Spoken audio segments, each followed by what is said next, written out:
हो करुली सरकार की, जय हो कामाख्या माता की, जय हो शिव शक्ति दरबार की, बोलो राधा रमन हरि बोल।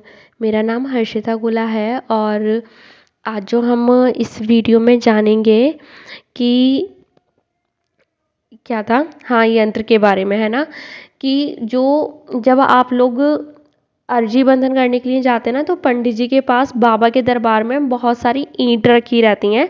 तो वो क्या है, क्या आप लोग जमा कराएंगे, आप लोगों को भी जमा करानी है, क्या करना है क्या नहीं करना, ठीक है।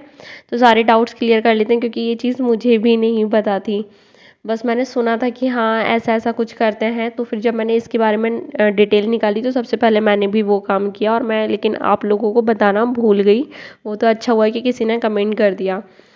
क्या था कि जब आप लोग वो यंत्र लेते हैं ना, पहले क्या था, चलो पहले की तो बात ही नहीं करते क्योंकि पहले के मुकाबले अब का सिस्टम बहुत ज़्यादा अपग्रेड हुआ है, बहुत ज़्यादा चीज़ें अपडेट हुई हैं।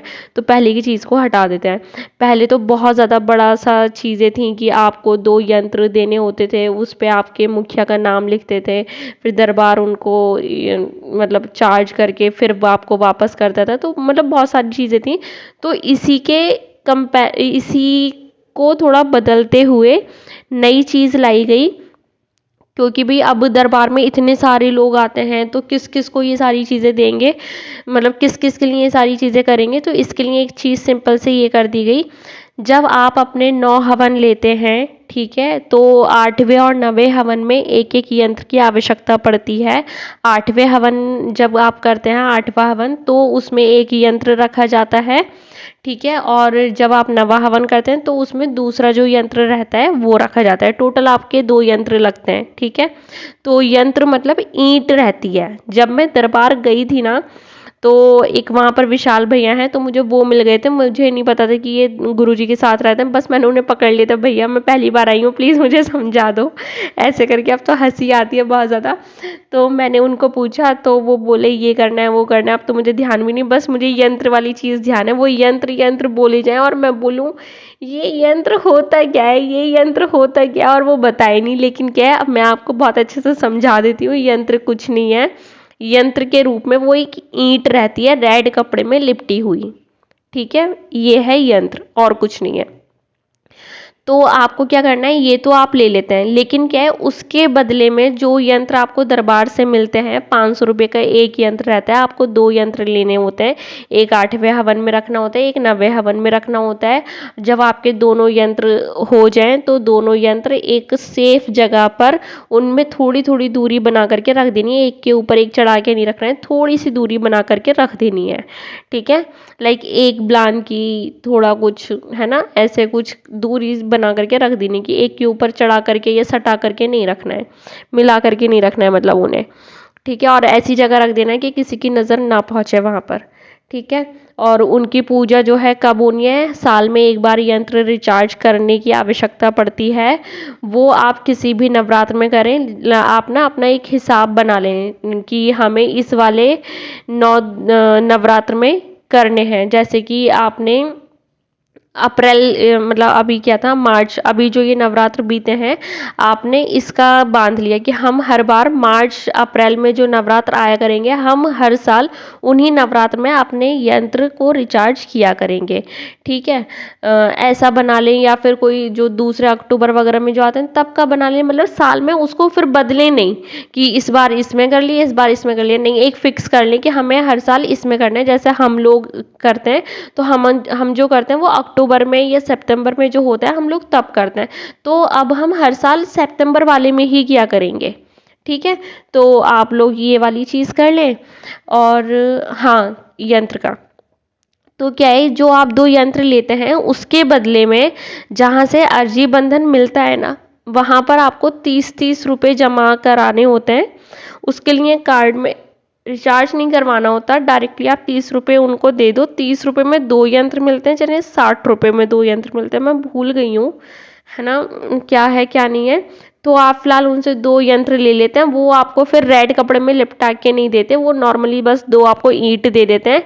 उनको बोल दो कि भैया 2 ईंट दे दो, हमें दरबार में जमा करानी है, तो बस वो आपको 2 ईंट दे देते हैं। 30 रुपये की होती है, जाने कितने की होती है मैं भूल रही हूँ। आप लें और उनको जा कर के पंडित जी को दे दें कि पंडित जी ये हमारी साइड से ईंट ऐसे करके, ठीक है, बस हो गया। इतना करना है, आपने जो यंत्र लिए हैं उसके बदले में दरबार में वो ईंट जमा करानी होती है, बस बात खत्म। इसके अलावा कुछ नहीं हो। और बाई चांस अगर किसी ने ये चीज़ नहीं करी है तो कोई दिक्कत वाली बात नहीं है। मेरा तो दरबार से पूरी प्रोसेस हो गई थी, साल भर मतलब 9-10 महीने हो गए थे, तब जा कर के मैंने अभी कब मैंने जनवरी में की है ये चीज़, ठीक है, पूरे साल भर बाद मैंने ये चीज़ करी है।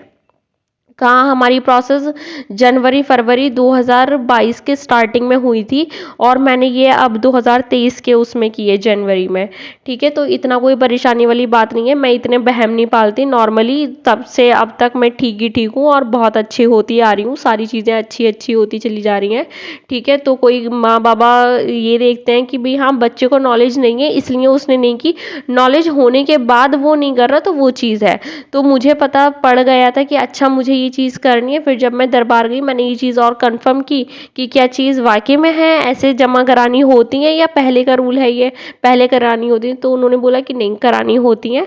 तो बस मैंने कुछ नहीं लिया और कर दी जमा। मैंने माँ बाबा से माफ़ी मांगी, मैंने कहा माँ बाबा मुझे पता नहीं था इस बारे में इसलिए मैंने ये चीज़ नहीं की, मैं अब कर रही हूँ, प्लीज़ मेरे आप इस चीज़ को स्वीकार करना, बस हो गया। तो आपको बहम नहीं पालना, क्योंकि माँ बाबा माफ़ करने के लिए हमेशा बैठे हैं, बस गलती आपसे जान करके ना हो, है ना। और अगर आप किसी मजबूरी में गलती कर रहे हैं तो वो गलती नहीं है, आप माँ बाबा से परमिशन लेकर के वो चीज़ कर रहे हैं। तो मन में बहम ना पालें कि हाय हमसे तो हुआ ही नहीं, हमने तो किया ही नहीं, मन में बहम ना पालें, एवरीथिंग इज़ ओके, कोई दिक्कत वाली बात नहीं है। माँ बाबा हमारे माँ पापा की मम्मी पापा की तरह ही है, मम्मी पापा के सामने कितनी गलतियां कर करके चले जाओ, वो थोड़ा सा मार पीट लगा देते हैं, है ना, बच्चे कीचड़ में खेल खेल के आए, मम्मी पापा डांटते हैं अरे क्या कपड़े गंदे करके आ गया, अब मुझे धुलने पड़ेंगे, लेकिन वो ये थोड़ी ना कि घर से बाहर निकाल देते हैं, रहने दो अब तुम्हारी घर में एंट्री नहीं है करके। तो आप लोग करें, कोई दिक्कत वाली बात नहीं है। फिर भी अगर कहीं कोई डाउट आता है देन प्लीज़ आप कमेंट करें नीचे। और एक चीज़ और है, मैंने डिस्क्रिप्शन में टेलीग्राम ग्रुप की लिंक दे दी है कि जहाँ पर मैं हर बार मंगलवार का आपको संकल्प बताती हूँ, मतलब लिंक दे देती हूँ कि भाई हाँ मंगलवार का संकल्प आएगा, तो मैं लिंक दे देती हूँ, आपको ढूंढना नहीं पड़ता। दूसरी चीज़, आपकी यदि कोई अनुभव है तो प्लीज़ मैंने डिस्क्रिप्शन में अपनी लिंक अपना ईमेल आईडी दे रखी है, आप वहाँ पर अपना अनुभव लिख करके भेजें या फिर वॉइस रिकॉर्ड कर लें, फिर वो वॉइस रिकॉर्डिंग मुझे भेज दें, ठीक है, उसके मेरे ईमेल पर, ठीक है। आप किसी से पता करवा लेना कि भैया मेरे को ये, या जैसे आपके घर में कोई बच्चे हों कि बेटा मुझे इस ईमेल आईडी पर अपना ये अनुभव बताना है, रिकॉर्ड करके करवा दो ज़रा, ये कैसे भी करके। और अगर नहीं भी हो रहा है ना, आप जस्ट मुझे ईमेल आईडी पर मैसेज करें या कमेंट में करें, मैं आपकी पूरी हेल्प करूँगी, ठीक है, ताकि आप अपने अनुभव मुझे बताएं, मैं आपके अनुभव लोगों तक पहुँचाऊँ, ताकि और सबसे अच्छी बात है कि आप अनुभव लायक हुए हैं, आपको अनुभव हो रहे हैं, तो आपको ये अनुभव और लोगों को बताने चाहिए, क्योंकि आप भी दरबार अगर पहुँचे हैं तो औरों के अनुभव सुनते सुनते पहुँचे हैं, तो आप भी मौका दें कि दूसरे लोग आपके अनुभवों से इंस्पायर हों और दरबार के प्रति और श्रद्धा ला सकें। तो आप भी इसमें एक भूमिका निभाएं अपनी, लोगों को जोड़ने में दरबार से, ठीक है। बाकी यदि कोई डाउट हो तो प्लीज़ आप मुझे कमेंट करें, मैं पूरी कोशिश करूँगी आपको बताने की। बाकी आप सब कैसे हैं, मैं आपसे कभी नहीं पूछती हूँ कि आप सब कैसे हैं, प्लीज़ आप लोग ज़रूर बताएं, क्योंकि मुझे आप लोगों से बहुत ज़्यादा प्यार मिल रहा है, तो मेरे को आपसे ना एक कनेक्शन फ़ील होता है कि हाँ आप लोग मेरे कुछ ना कुछ हैं करके। मेरा बहुत मन करता है कि हाँ कभी दरबार में कुछ कार्यक्रम हो तो मैं सबसे मिलूँ आ करके कि हाँ कौन कौन है, क्योंकि कुछ कुछ के तो मुझे नाम भी याद हो गए। तो वो वाली चीज़, खैर मैं बहुत सारी बातें करती जा रही हूँ, प्लीज़ माफ़ करना। जय बाबा की।